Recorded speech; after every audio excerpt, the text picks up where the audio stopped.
नमस्कार दोस्तों, आज हम जानेंगे महाशिवरात्रि के एक रहस्य के बारे में।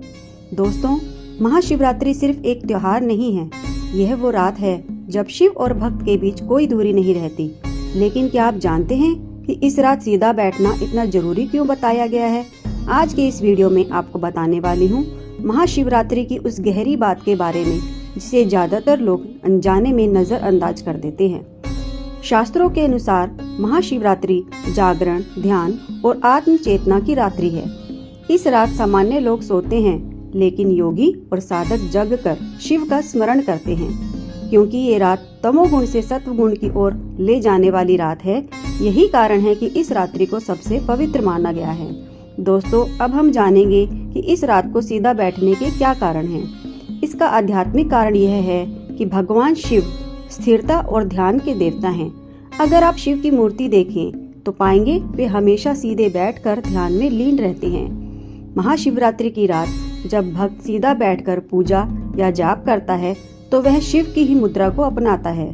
सीधा बैठना मन को जागृत रखता है और आलस्य को दूर करता है, जबकि लेटने से नींद आने लगती है और साधना धीरे धीरे टूट जाती है। इसलिए शास्त्र कहते हैं कि महाशिवरात्रि की रात में लेटो मत, शिव की तरह स्थिर होकर बैठो। इसका दूसरा रहस्य है कुंडलिनी और रीढ़ का रहस्य। योग शास्त्र के अनुसार महाशिवरात्रि की रात कुंडलिनी जागरण के लिए सबसे अनुकूल मानी जाती है। जब हम सीधा बैठते हैं तो हमारी रीढ़ की हड्डी सीधी रहती है और तभी शरीर की ऊर्जा नीचे से ऊपर सहज रूप से प्रवाहित होती है। अगर शरीर झुका हुआ हो या लेटा हुआ हो तो ये ऊर्जा रुक जाती है। इसलिए योगी महाशिवरात्रि की साधना हमेशा सीधा बैठकर करते हैं। इसका एक वैज्ञानिक कारण भी है। महाशिवरात्रि की रात मानव शरीर प्राकृतिक रूप से जागरण के लिए तैयार होता है। जब हम सीधा बैठते हैं तो मस्तिष्क तक ऑक्सीजन सही मात्रा में पहुंचती है, जिससे एकाग्रता बढ़ती है और नींद कम आती है। लेकिन जैसे ही हम लेटते हैं, शरीर आराम की स्थिति में चला जाता है और नींद हावी हो जाती है। इसलिए हमारे ऋषियों ने कहा, जागरण करो लेकिन चेतना के साथ। लेकिन अगर आप पूरी रात जाग ना पाएं तो क्या करें? अगर आप किसी कारणवश पूरी रात नहीं जाग सकते तो मन में कोई अपराध भाव न रखें। शास्त्र कहते हैं कि शिव भावना देखते हैं, मजबूरी नहीं।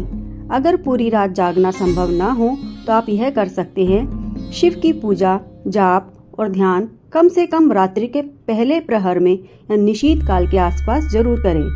पूजा के बाद कुछ समय शिव का नाम लेते हुए सीधा बैठें और अगर शरीर बहुत थक जाए तो थोड़ा विश्राम कर सकते हैं। लेकिन सोने से पहले मन में यही भावना रखें, हे महादेव, मेरी श्रद्धा स्वीकार करें।